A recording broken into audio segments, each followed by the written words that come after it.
Assalamualaikum warahmatullahi wabarakatuh. Shalom.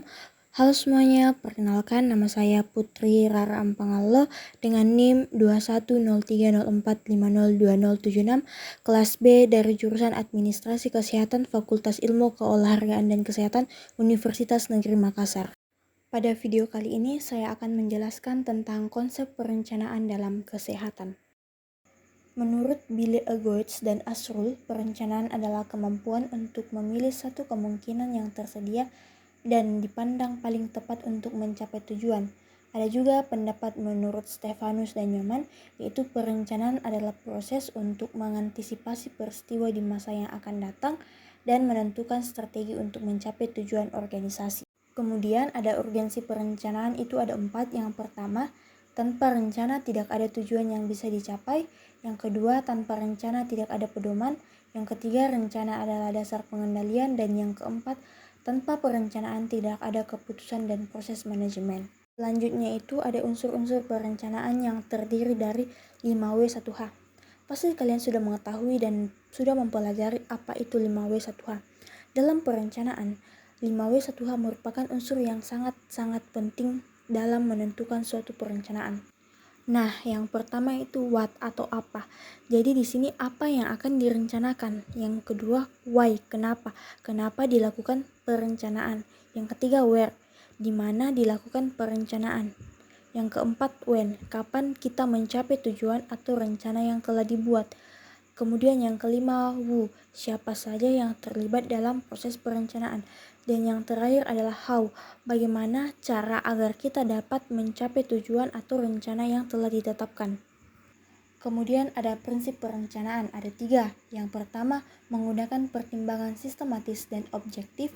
Yang kedua, penerapan metode multidisiplin dan prosedur dalam suatu kerangka. Yang ketiga, proses yang berkesinambungan. Kemudian ada syarat perencanaan, itu ada 9 syarat. Yang pertama, tujuan harus jelas. Yang kedua, uraian aktivitas yang lengkap. Yang ketiga, jangka waktu pelaksanaan yang jelas. Yang keempat, job description harus jelas. Yang kelima, faktor pendukung dan penghambat. Yang keenam, mencantumkan standar untuk mengukur keberhasilan. Yang ketujuh, berpedoman kepada sistem yang berlaku. Yang kedelapan, simple. Yang kesembilan, fleksibel. Selanjutnya ada ciri-ciri perencanaan, ada 6. Yang pertama, bagian dari sistem administrasi. Yang kedua, dilakukan secara terus-menerus dan berkesinambungan. Yang ketiga, berorientasi pada masa depan. Yang keempat, mampu menyelesaikan masalah. Yang kelima, mempunyai tujuan. Dan yang keenam, bersifat mampu kelola. Dalam proses perencanaan, pasti ada keuntungan dan kelemahannya masing-masing. Di sini saya akan menjelaskan tentang keuntungannya terlebih dahulu. Yang pertama, perencanaan akan menyebabkan terciptanya aktivitas organisasi untuk mencapai tujuan tertentu yang dilakukan secara teratur. Yang kedua, akan menghilangkan pekerjaan yang tidak terlalu produktif. Yang ketiga, dapat mengukur hasil kegiatan yang telah dicapai karena perencanaan ditetapkan berbagai standar. Yang keempat, memberikan landasan pokok fungsi manajemen, terutama fungsi pengawasan. Selanjutnya itu kelemahan perencanaan. Yang pertama, memiliki keterbatasan mengukur informasi dengan fakta di masa yang akan datang dengan tepat. Yang kedua, perencanaan yang baik memerlukan sejumlah dana. Yang ketiga, memiliki hambatan psikologis bagi pimpinan dan staf karena harus menunggu hasil yang akan dicapai. Yang keempat, perencanaan menghambat timbulnya inisiatif. Yang kelima, perencanaan menghambat tindakan baru yang harus diambil oleh staf. Kemudian ada proses perencanaan, yaitu dimulai ketika kepala organisasi membuat rencana organisasi keseluruhan dengan menentukan misi dan tujuan strategi. Selanjutnya, menerjemahkan rencana dan sasaran strategi. Kepala organisasi menjabarkan faktor operasional yang dibutuhkan untuk mencapai tujuan, menetapkan tujuan abadi dan perencanaan krisis yang diperlukan, dan yang terakhir, kepala organisasi secara rutin mengevaluasi rencana untuk belajar dari hasil yang telah dicapai serta mengubahnya jika diperlukan.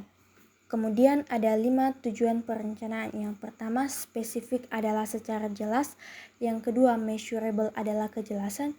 Yang ketiga, appropriate adalah sesuai dengan aturan. Yang keempat, realistis adalah bisa dikerjakan. Yang kelima, time bound adalah bisa menggunakan anggaran. Selanjutnya ada manfaat perencanaan, yaitu membuat garis-garis tujuan, petunjuk bagi anggota, proses terus-menerus, alat pengendalian, menjamin penggunaan data secara efektif dan efisien. Kemudian ada langkah-langkah perencanaan, itu ada 3. Yang pertama, analisis situasi, yaitu kegiatan yang mengumpulkan dan memahami informasi tentang suatu situasi yang berguna untuk menetapkan masalah. Tujuan dari analisis situasi yaitu memahami masalah kesehatan secara jelas dan spesifik. Yang kedua, identifikasi masalah.